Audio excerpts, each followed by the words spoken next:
Hi, if you or your children are suffering because of your relationship with your ex-partner, because it's stressed or strained, or maybe they're just not a nice person, this show is for you. Welcome to the High Conflict Co-Parenting Podcast with Brooke Olson and Charlie Jewett. Enjoy another episode now. Welcome back, everybody, to the High Conflict Co-Parenting Podcast with Brooke Olson. And this week we have special guest, Dr. Jorina Elbers from the HeartMath Institute.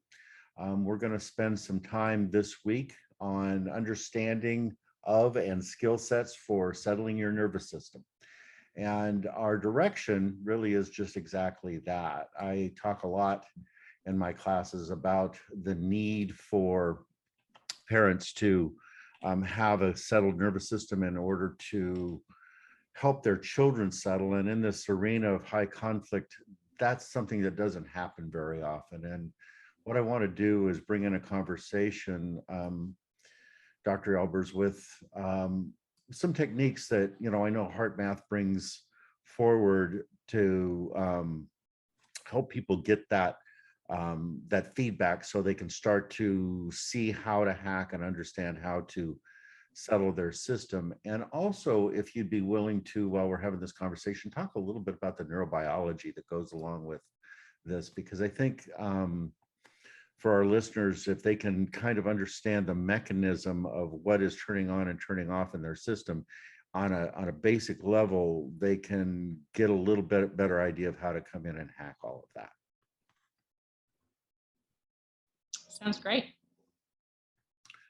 So tell me a little bit about yourself, a little bit about what you do at HeartMath Institute, and a little bit about how you got here. Gladly. I'm a physician. I'm a pediatric neurologist, and I'm Canadian. So if you hear me say a or about, you don't have to look too far up north.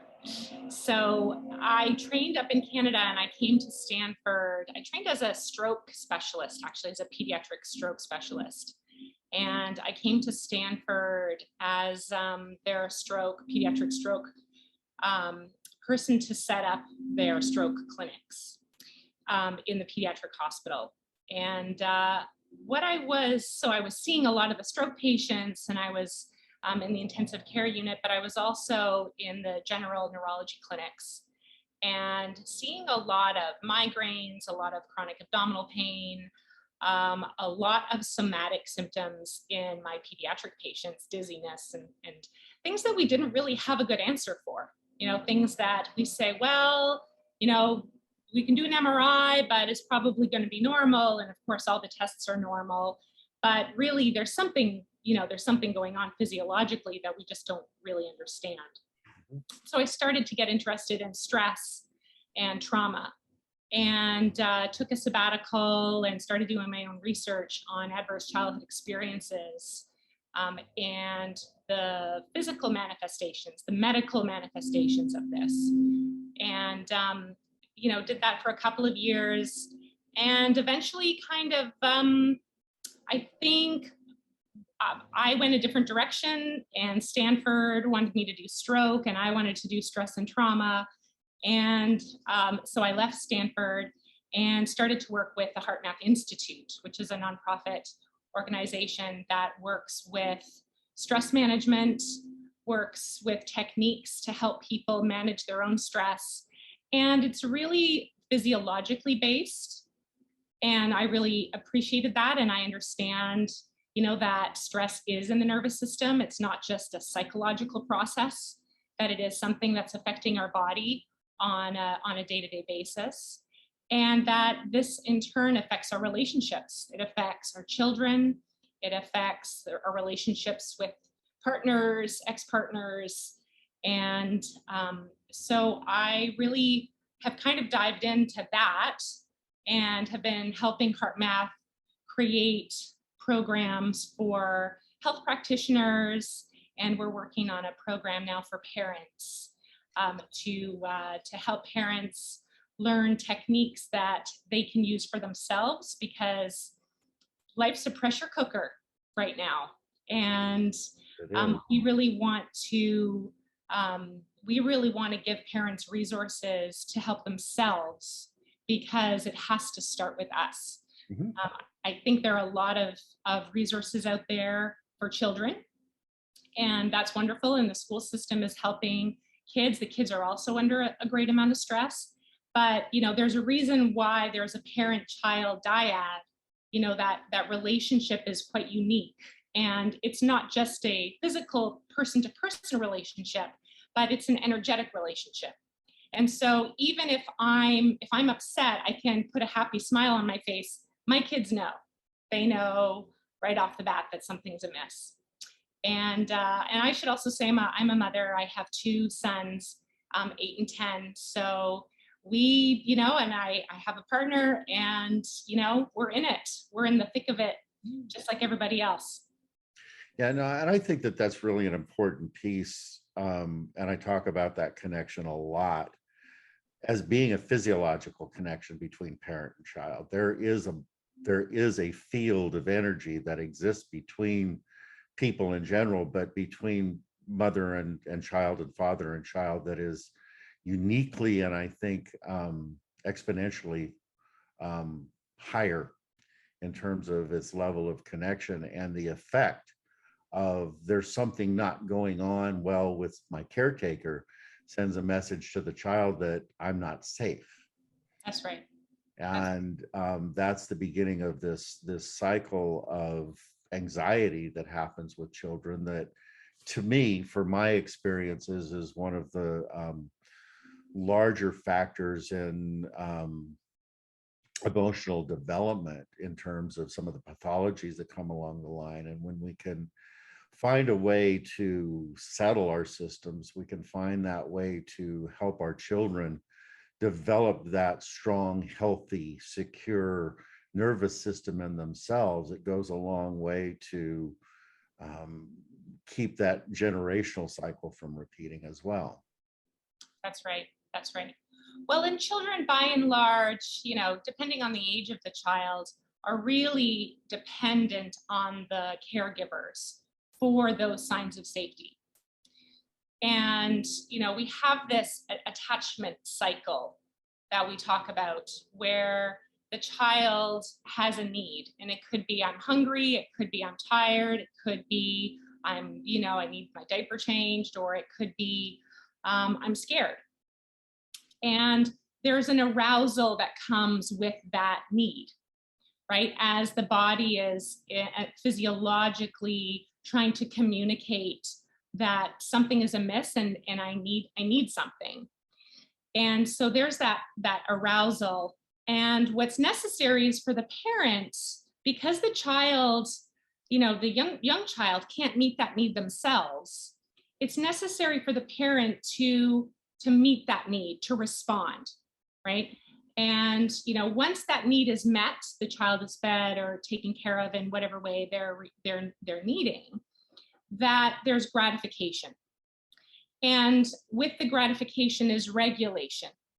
So we actually see this attachment cycle in a very physiological manner where the need is there. There's a hyperarousal response. The physiology, the nervous system is getting activated. You're seeing crying or fussing or, irritability or acting out. Then the parent comes in, responds, and then there's the gratification and regulation. And that's how we learn as human beings to regulate ourselves, is through this process of arousal, gratification, regulation. And without that parent responding in a reliable fashion, that hyperarousal doesn't ever get, dropped down into regulation. And so you can see some children, they're constantly in a state of hyperarousal. And there are lots of reasons for that. But one of the reasons is that their needs are not able to be met by the parent for whatever reason. That they're unavailable physically, they're not around, they're not unavailable emotionally.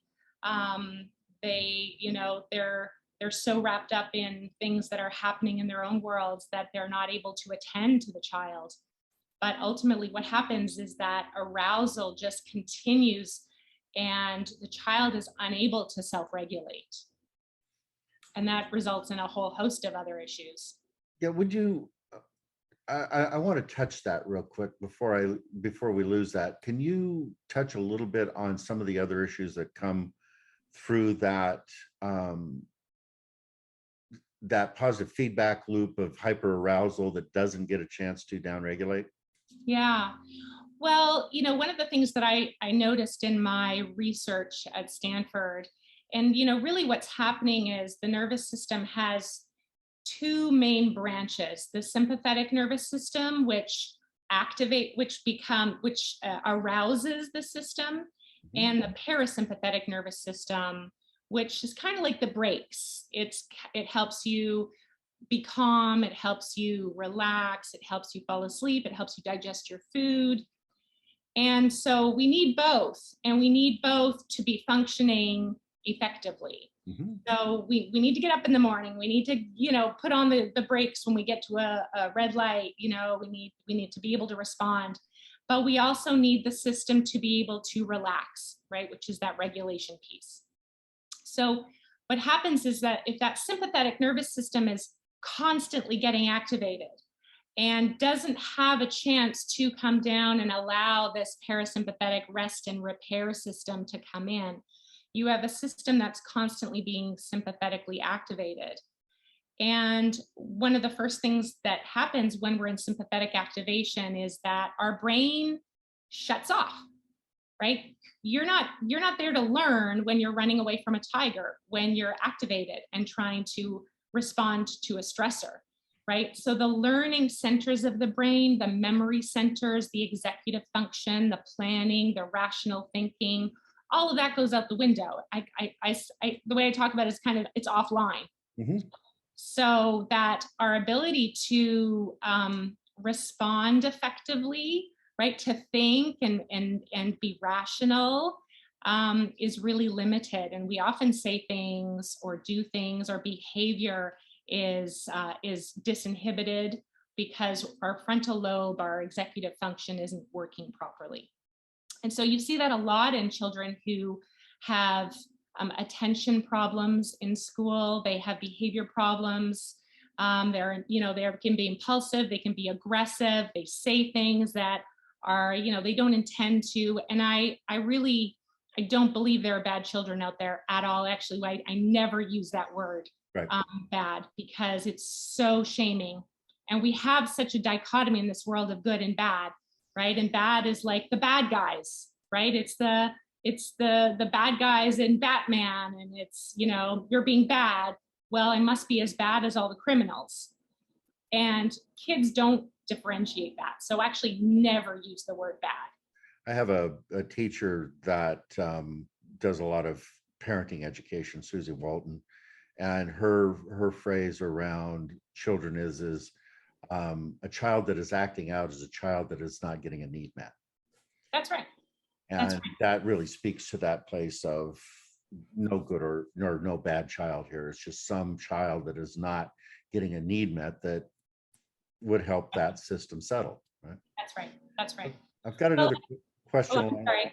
Can I just say one thing on the need? Absolutely. We often think about needs as like being fed and having clothes on my back and having, going to school and having a house.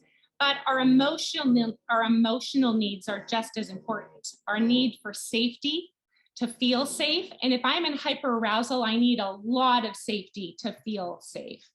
I need to feel seen, that I'm important, and I need to feel heard. And those things, safety, to feel seen and feel heard, are things that I think we can remind ourselves when we have a child that's acting out. They are not feeling safe, they don't feel seen, and they don't feel heard.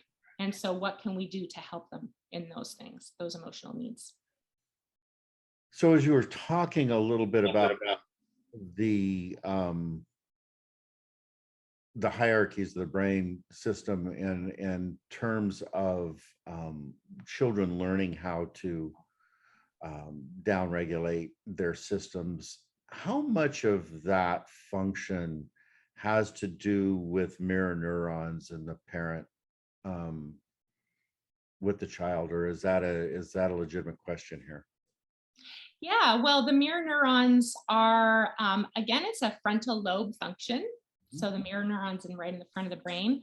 So if my frontal lobe is offline, because I'm activated, I'm in a stress response, then my ability to mirror you is going to be diminished. It's not zero, but it's not as good as when I'm socially engaged. So when we're socially engaged, our parasympathetic system is online, that system that's there for rest and repair and social engagement. And Stephen Porges talks about this, that my ability to see you, my ability to have eye contact with you, my ability to feel safe to speak with you, and mirror you, those are all things that happen in this when the social engagement system is active and engaged. But as soon as I'm in sympathetic fight or flight, that social engagement is drops out, that parasympathetic system that's driving that social engagement. That's when I go into fight or flight or mobilization. Those mirror neurons are not working as well.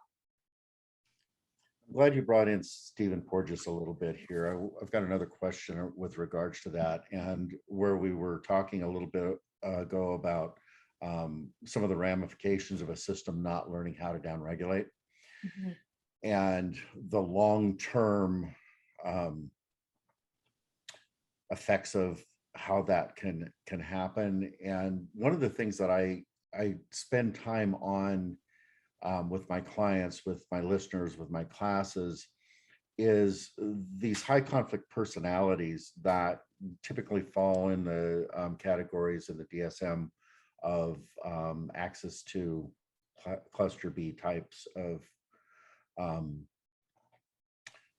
diagnoses. And there was a study that Dr. Porges did in particular with borderline personality disorders.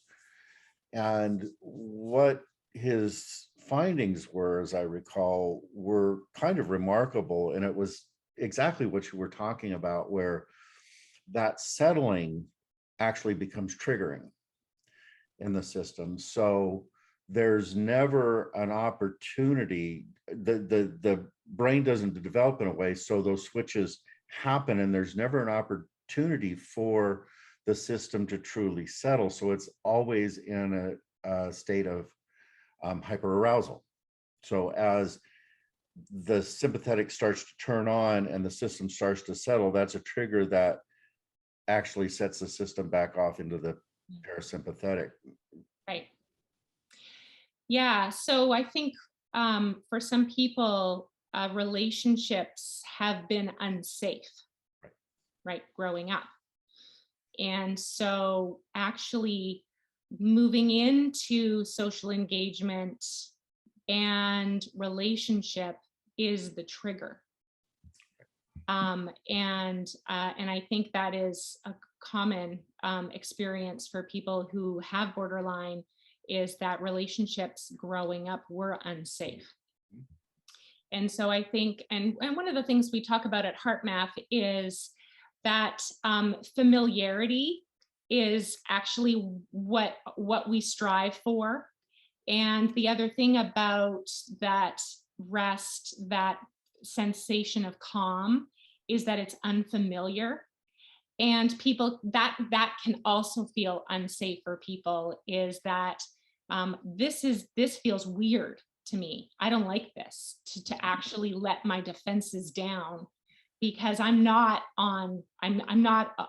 need to be keyed up. I need to be on alert for, the next thing that's going to happen to me, because that's how they grew up in many cases. Their nervous system has developed in this way over decades sometimes, where it needs to be on alert in order for me to be safe. And so I think when people understand for themselves that this was a survival strategy for them, and it helped them in the moment as they were growing up in those kinds of environments, they needed that at the time. And the question is, do you need it now? And do you need it as much as you did back then? And when you can start to have some consciousness around the fact that, yes, I did need it back then, but I don't need it as much now. And right now, in this moment, I can bring myself into a state of calm. I can bring myself into a state where I feel a little bit more relaxed, just for now, just for this one moment. And we can do that with children as well. I can't tell you what's going to happen tomorrow, but I can tell you right now, for this moment, can you feel safe, and help the child down regulate that way. And we work a lot with kids with trauma that way. Who Orienting to the here and now. Right here, right now, this moment. I don't know what's going to happen half an hour from now, but right here, right now, I'm with you. Let's do this together. Let's breathe together. Let's bring our systems. And when we are regulated, when we are coherent, and that's the term that we use at HeartMath to explain what happens to the heart rhythm pattern when we do regulated pace breathing or generate a positive emotion like care or appreciation or gratitude. The heart, we see this on heart rate variability tracings, the heart physically goes into a different rhythm. And I'm not talking about heart rate. You can have a heart rate that's the same. It can be 100 beats per minute, but it can either be coherent or incoherent. And that's based on the heart rate variability pattern. So when I'm coherent, there's an electromagnetic field that we can detect about 3 feet from the outside of the body. It's the strongest electromagnetic field that we hold physiologically, stronger than the brain. And that electromagnetic field is passed to the people around us, and you can feel it. And so the more coherent and the more regulated I am, if I'm trying to calm my child, the better that's going to work. If I'm anxious and I'm frustrated or I'm angry about whatever's going on, I'm going to have a much harder time regulating my child. So the first thing that happens is I need to regulate myself first. Yes. And I do that with heart focused breathing, which we can teach. And then when I'm regulated and coherent, then I can help my child. It's kind of like putting on your own oxygen mask first, Yep. right? You can't help somebody else if you're dysregulated. So I want to go into some of the techniques in a minute, but I want to talk about a common thing that happens with the children and the parents that I work with. Typically, I've got a parent that really wants to facilitate change for the child, wants to create a safe atmosphere for them, but they are always in a state of hyperarousal because of the pressures that are coming from court, from the other parent, from their worry about their children with the other parent. And what I try to do is kind of get them to set that aside, because they can't effectively change it. They need to have their own regulatory practices that help them do this over here when the child's with the other parent. But the other parent will typically be either a bonehead, they just don't get parenting, they don't have the attunement, they don't understand what they need to do, or they're actually bad parents. They are aggressive with the children, they are authoritarian type of parents. And part of the use of having that child in the system is to punish the other parent, because they know of how much that child means to them, and it's the quickest way to cut the deepest to them.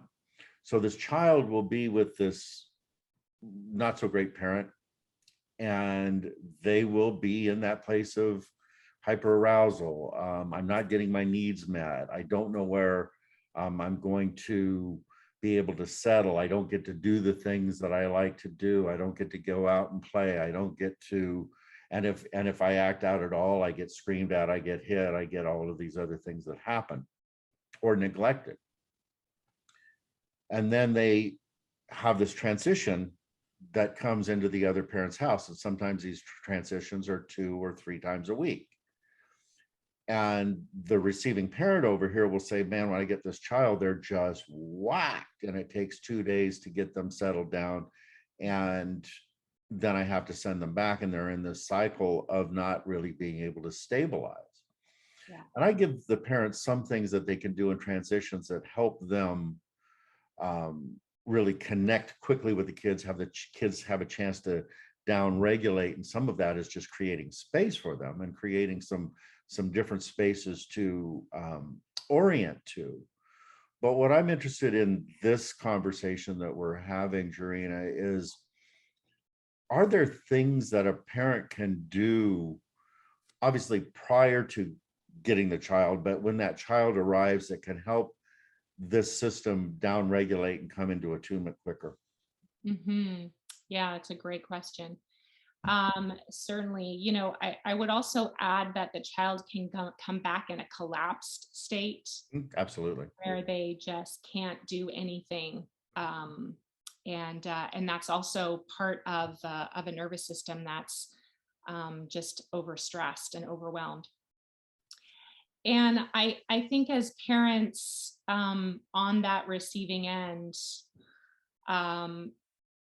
I think that having some compassion, first of all, for themselves, for the child, for the situation, I would start just with that, that compassion is a heart quality and is powerful. And so having self-compassion for the situation that they're in is an important place to start, because I think as a parent, we can really get into guilt and all sorts of things. I'm not doing enough. And even given the situation, I'm still not doing enough. And I think just acknowledging that you are doing enough, and that the fact that you have a safe place for your child to come to is enough.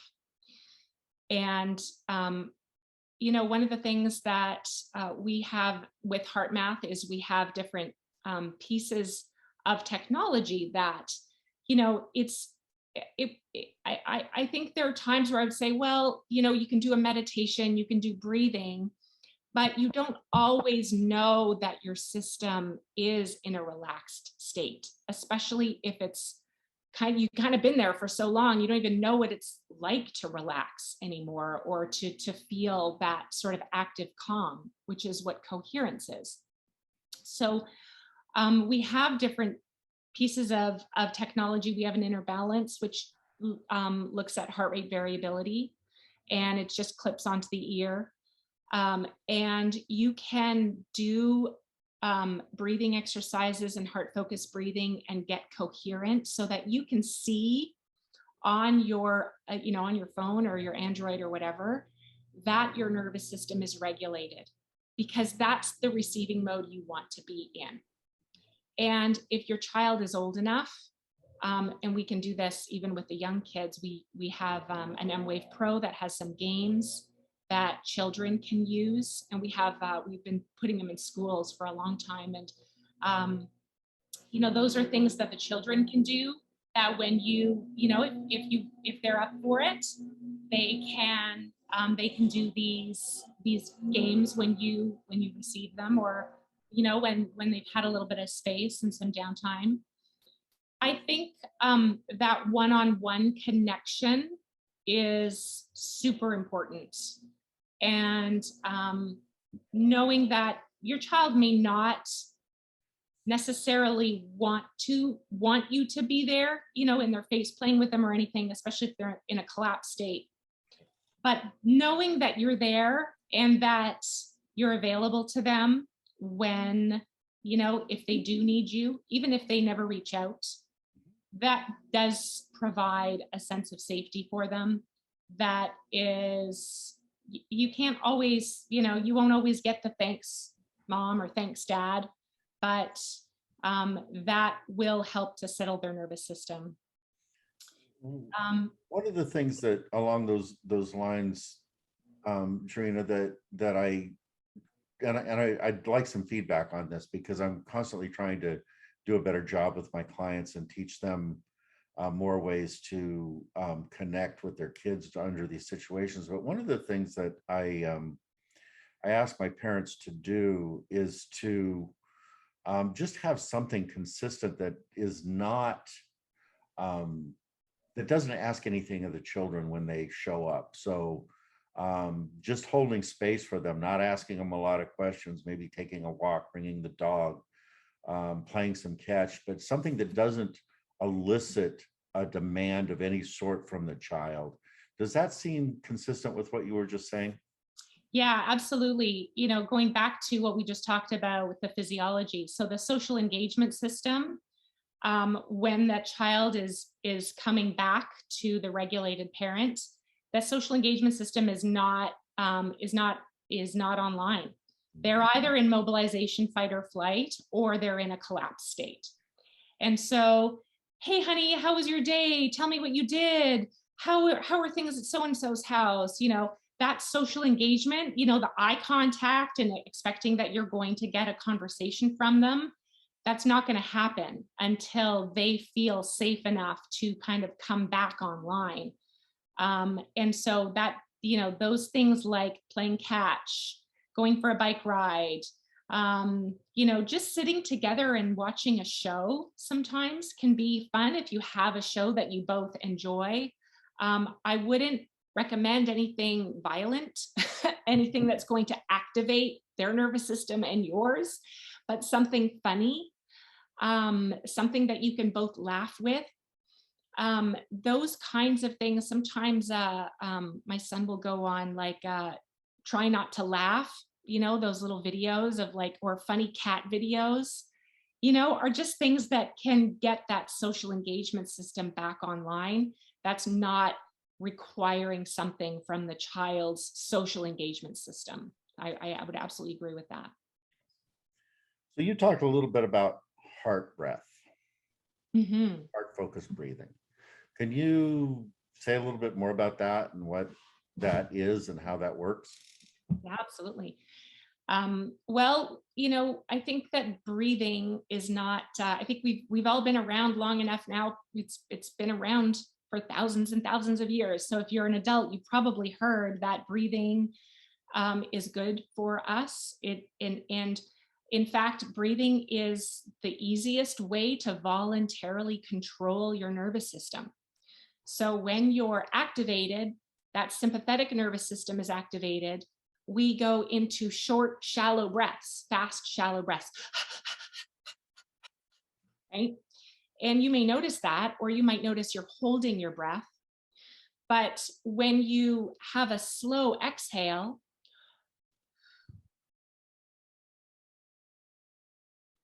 and you slow down the breath, just even doing that one breath brings the parasympathetic, that rest, repair, social engagement system. That brings that and activates that. So breathing there's a reason why we control our breathing, and we have the capacity to control our nervous systems through our breathing. And that's critical for people to understand. So breathing is the first step in all of the heart math techniques.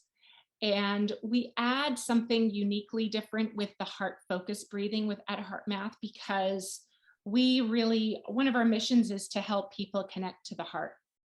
And the heart is the seat of the soul. It's the seat of emotion. It's the seat of compassion and empathy and care and kindness and relationship. And let's face it, we need as much of that in this world as possible. And when we connect to it, we can shift our own frequency, our own way of being, the more connected to the heart we are.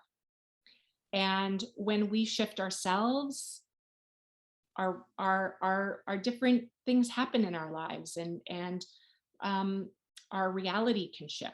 So we always want to start with ourselves, and we start in the heart. And so heart-focused breathing is starting with our attention. And so mindfulness practice can be very helpful to get people used to the idea of their focused attention. I can focus attention on the picture in front of me. I can look at it. I can focus my attention on my big toe. I can feel it. I can wiggle it. I can focus my attention on my right elbow. I know it's there. I don't have to touch it. I just know it's there. Now I can focus my attention in the area of the heart. I don't have to touch it, although especially if I'm getting dysregulated, I will often touch my heart. It is calming for me. Some people, it's too much, but that's something that people can try to help with the focused attention. And so the steps are to focus your attention in the area of the heart. And then imagine the breath is flowing in and out through the heart or chest area, a little slower and deeper than usual. And you can try that just now in wherever you're sitting or standing or driving. That's the nice thing. You don't have to close your eyes. You don't have to be somewhere, in private. You can be sitting in a meeting. You can be on the road. You can be in the grocery store lineup. You can be emptying the dishwasher.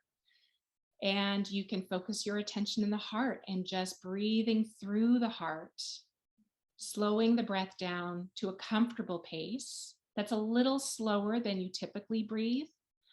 That's another thing is often people will recommend paced breathing or 5 seconds in, 5 seconds out, or square breathing.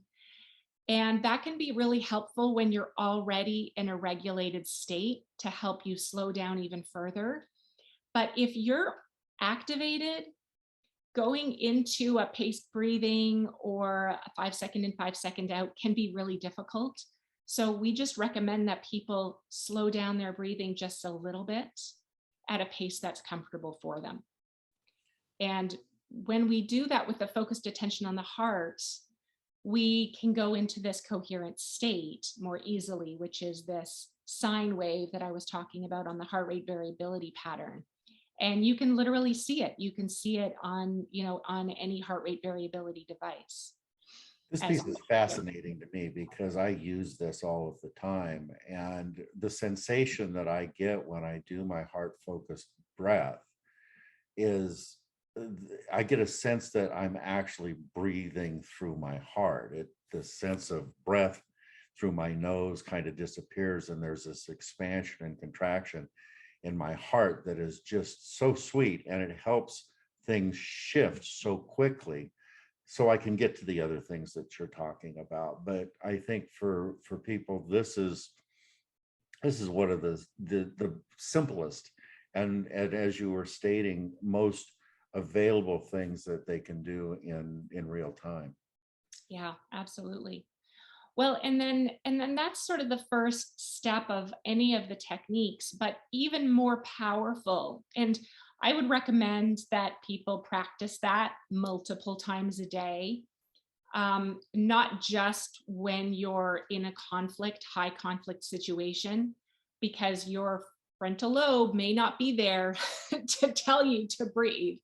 So the more habitual it becomes, the easier and more accessible it'll be there when you really need it. And I would imagine that this is a technique that's pretty easy to teach to children as well. Oh yeah. We teach children to, they can just imagine some sunshine, depending on how old they are, the young kids. I was just learning cookie breathing with my son, which is slightly different, but imagining the smell of freshly baked cookies. And that really works for my sons. And so we'll do that. And then with the breath, you can be like, oh, you just took your cookie out of the oven, but it's too hot right now. And so we're just going to cool it off with your breath. And so this is really bringing in the second piece, which is even more powerful than the breath. And we call this quick coherence because it's a way to generate coherence quickly. And that is really bringing in this, I want to avoid the word positive, but it really is, that's how we kind of imagine it, is it's a regenerative emotion. So it's an emotion that brings our system into a more efficient, a coherence, helps our body work within itself more efficiently. So this regenerative emotion actually gives us energy. It's rejuvenating. And these emotions can be appreciation. So you might appreciate the sun on your face, or you might appreciate, we're in California. I really appreciate the rain today. I can appreciate that I'm here with my son and we're hanging out together. Any type of appreciation or gratitude that you can generate, and it can be your pet. It can be, I really appreciate the fact that I was able to take a bath last night. I appreciate the taste of this French fry, or I appreciate the smell of this cookie. So we're bringing in this feeling, this regenerative emotion on top of the breathing. And that actually really shifts our physiology quite quickly out of the mobilization, fight or flight, sympathetic activation, or from the collapsed state into this social engagement, and helps to regulate our body so that it can act more efficiently and we don't feel so depleted. So that's the second piece after the breathing, is to bring in a more positive regenerative emotion on top. That's the second layer. We talked a little bit about a couple of techniques that you have at the HeartMath. One of them was freeze frame. Mm-hmm. Would you be willing to talk a little bit about that? Yeah, so freeze frame is a way to help you make decisions, difficult decisions, or help you gain a new perspective on a difficult situation. And, as we talked about, the heart is not just an organ that pumps blood. It's the fourth chakra, it's an energetic center, it's an emotional center. And it's the center of where we access our intuition, right? And so much of what we do every day is in our mind, trying to plan and figure stuff out and push, right? There's a push energy that's we're trying to, really work the mind. And the freeze frame technique really helps you drop from the mind into the heart. And you can get a very different answer from the heart than you get from the mind. And so what we do is with this technique is we do the heart focused breathing, and then we layer in the positive emotion. And that's really important because we want to be in, as at HeartMath, we talk about energetic frequencies. Mm-hmm. And when we are in this regenerative emotional state, we're vibrating at a different energetic frequency. Mm-hmm. And or a level of consciousness, right? That we know that we make better decisions when we're in a good place than when we're not in a good place. So that's key, is to slow down, activate the heart, bring in this positive regenerative emotion. And from there, ask what's a more effective solution to this problem. And then you listen. And the listening can be, no one's going to talk to you, obviously, but you're going to get a little whisper. The heart has a soft and quiet whisper. And you really do need to slow down and quiet your mind in order to hear it. So the freeze frame technique helps you do that. And it's from that place that you're going to make a decision that is for the highest best, more so than, the brain driving the bus all the time.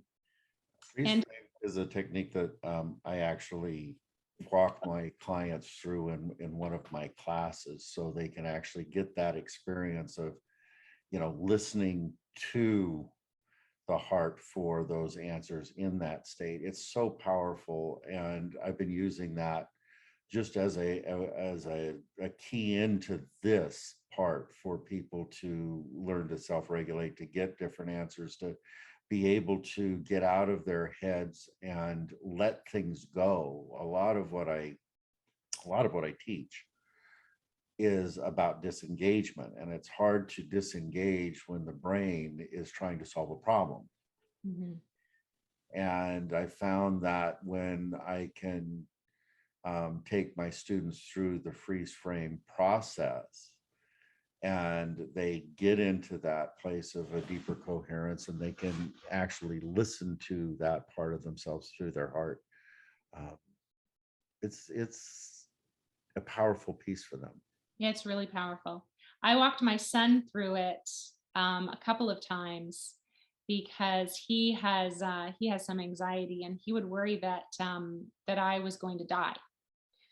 And I couldn't leave the house for a period of time because he was so anxious. Mom, are you going to die? Are you going to die? Are you going to die?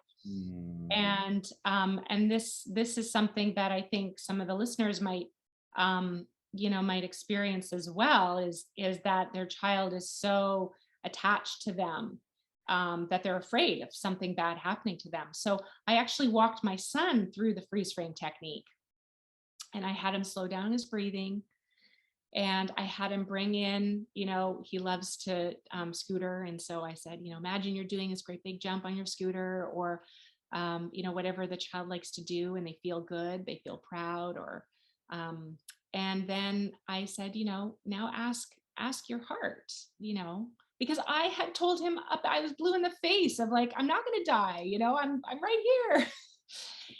And, and at first, he was like, no, it says you're going to die. I was like, well, what does that voice sound like? It's really loud. And I was like, I know, honey, that's your mind. That's not what we're trying to listen for. You have to slow down and listen for the whisper, listen to the soft voice. And we practiced it again. We did the whole thing all over again. And I had him really slow down and then ask again. And then he said, oh, no, you're not going to die. And he really he got it. He got it in a different way than I could ever tell him. And I think that is really where the power is, especially for these kinds of things, because we look to other people to tell us. We make lists, pros and cons and all sorts of things. And, we're so dependent on our mind, but actually, when you really get the answer from your heart, you don't have to ask the question anymore. It's done. It's a sweet exercise. Yeah.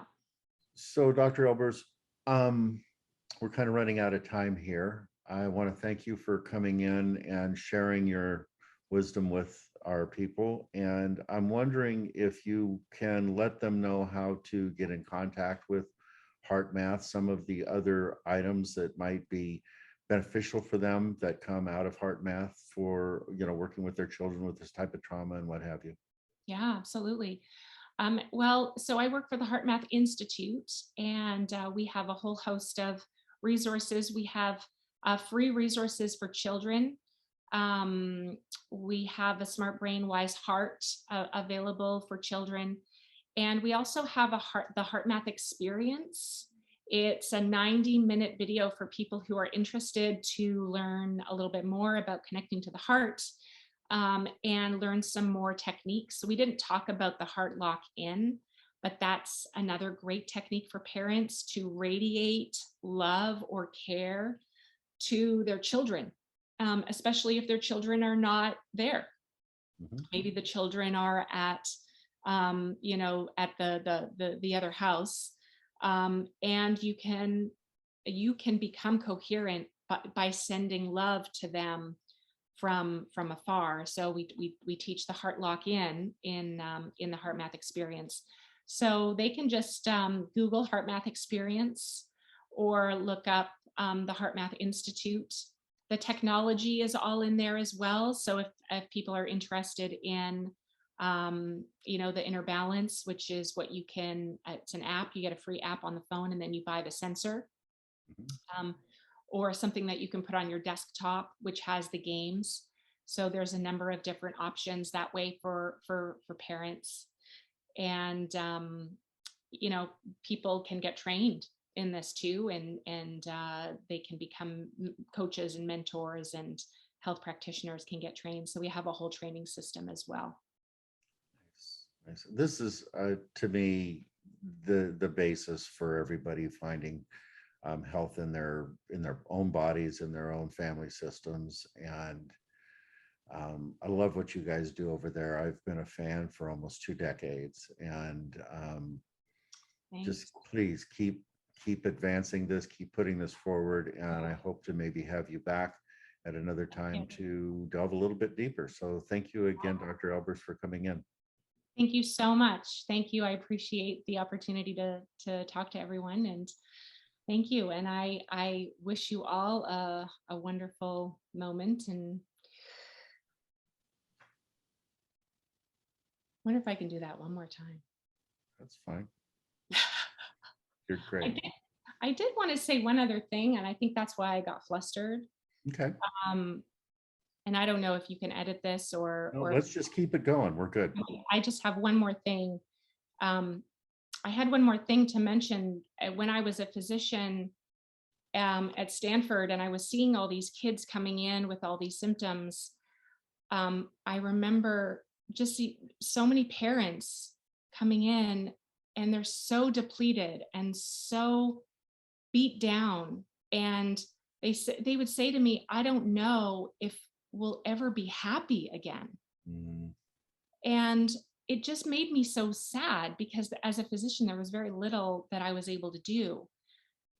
But, now fast forward, years later, doing the work that I do is really helping people find that peace and joy in themselves, and those pieces in their life where they can bring in that appreciation.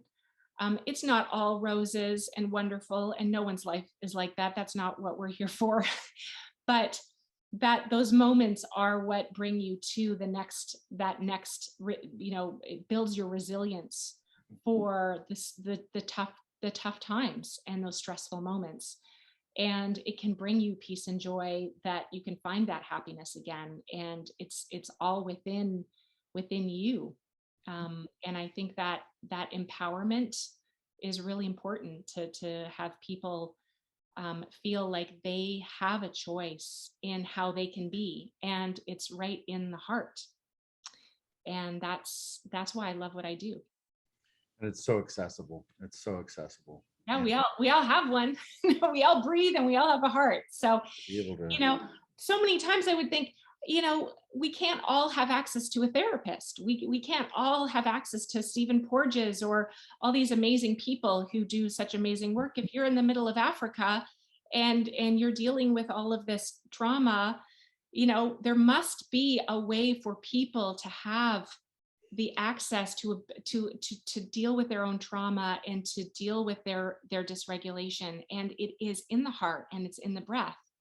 And yes, those things can definitely help, but we have to have a way to do it for ourselves. And that's, for me, that's what I've discovered, is that's the way. And it's our quickest way to connection. Absolutely. Again, thank you again for coming. And everybody, we will be back next week. Take care, go play, have some fun. Thank you. Brooke, people don't have to wait until Friday mornings to get more content. If this is something that's helpful for them, right? This isn't the first time you've broadcast anything or recorded anything or put anything out there in the world. What are the other ways people can get the help more aggressively or speed up their recovery process? What materials are available for people right now? Well, I've written a book called The Black Hole of High Conflict, and it's available on Amazon and Kindle. Great. And everything that we're talking about is really compressed and put into there. So this is a really good starter place to get in and get your mind working and to see what these concepts are about and how to start to apply them. The other place that I think that is valuable is to go to our website and look at some of the blog articles that I've written. Those are available there as well. They go into some of these other arenas, and that's at www.highconflict.net. So the book, the website are also really good places to get the material. And also we have classes. We have high conflict diversion program classes that you can get into and get some one-on-one help with this as well. And you know me, I'm aggressive. Whatever I want to become good at or learn, I find someone who's good at it and pay them and hire them and shorten my learning curve. What if somebody just wants your help? Somebody says, Brook has this information. He's good at something I'm not good at yet, and I want to work with him. Do you have any type of coaching or consultations or anything like that? Absolutely. I do one-on-one coaching for custody cases. I help people get ready for family court services. If you've got that in your community, I work with attorneys and clients to help them with managing and strategically setting them up to have more successful cases as well. And how do they reach out? You want them to just go to the website or email or phone, or what's the best way for them to reach out, raise their hand and say, I need some help? They can email me. My direct email is brook at highconflict.net. That's BROOK at highconflict, HIGH, conflict.net. Perfect. That's everything everybody would need to get some help, right? Absolutely. Thank you, Brook.